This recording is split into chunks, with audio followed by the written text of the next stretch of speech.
अतुल सुभाष आत्महत्या केस को 21 दिन बीत चुके हैं। अतुल की बीवी निकिता सिंघानिया, सास निशा और साला अनुराग पिछले 15 दिन से न्यायिक हिरासत में हैं। आज उनकी न्यायिक हिरासत का आखिरी दिन है। बेंगलुरु कोर्ट में तीनों आरोपियों को पेश किया जाएगा। अतुल के भाई विकास ने बताया था कि तीनों आरोपियों ने बेल के लिए भी अप्लाई किया है। उस पर भी आज सुनवाई होनी है। क्या कोर्ट तीनों को आज बेल देगी या नहीं, ये बड़ा सवाल है। इस पर सभी की नजर भी है।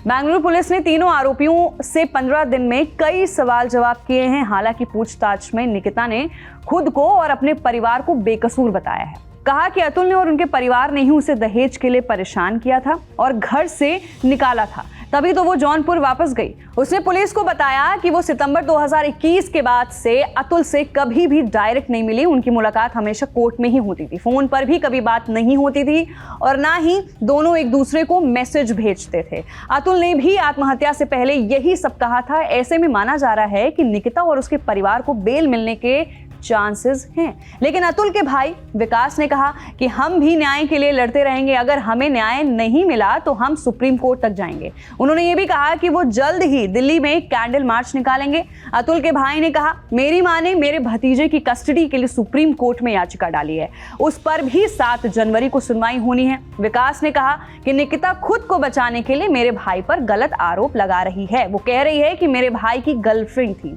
अगर उनकी गर्लफ्रेंड होती तो वो निकिता से शादी ही क्यों करते। मेरे भाई का रिश्ता सिर्फ निकिता से ही हुआ था और उसी से शादी भी हुई। दोनों मैट्रिमोनियल के जरिए मिले। जनवरी 2019 में दिल्ली में दोनों का रोका हुआ, फिर जून 2019 में शादी। वो सिर्फ 2 ही दिन ससुराल में रही, फिर भाई के पास चली गई। लेकिन उसके बाद दोनों के बीच लड़ाई झगड़े होने लगे। हम परेशान ना हो इसलिए भाई ने हमें कभी भी इस बारे में नहीं बताया, लेकिन आत्महत्या से पहले उन्होंने मुझे सब कुछ बता दिया। बिहार के समस्तीपुर निवासी अतुल सुभाष ने बेंगलुरु स्थित अपने फ्लैट पर 9 दिसंबर को फांसी का फंदा लगाकर आत्महत्या कर लिया था। मरने से पहले अतुल ने 40 पन्नों का आत्महत्या नोट और 1.5 घंटे का वीडियो बनाकर छोड़ा। इसमें उन्होंने निकिता और ससुरालियों पर आत्महत्या के लिए उकसाने का आरोप लगाया। 10 दिसंबर को उनके भाई की तहरीर पर निकिता सहित 4 लोगों के खिलाफ FIR दर्ज की गई। निकिता, निशा और अनुराग तो फिलहाल बेंगलुरु जेल में बंद हैं, लेकिन आरोपी चाचा ससुर को गिरफ्तार होने से पहले ही इलाहाबाद हाई कोर्ट से बेल मिल गई। गिरफ्तार तीनों आरोपियों की आज यानी 30 दिसंबर को न्यायिक हिरासत का अंतिम दिन है। इस दौरान बेंगलुरु पुलिस को उन्होंने पूछताछ में क्या क्या बताया, ये सब कोर्ट में बताया जाएगा, फिर आगामी कार्रवाई होगी।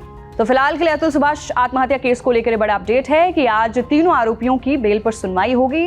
देखते हैं फैसला क्या होता है। लेकिन आपको इस रिपोर्ट को सुनकर क्या लगता है, क्या निकिता, उसकी मां और उसके भाई की बेल तय है या नहीं? नीचे दिए गए कमेंट सेक्शन में अपनी राय जरूर रखें। मैं थी आपके साथ वंशिका सिंह और आप देख रहे हैं ABP लाइव।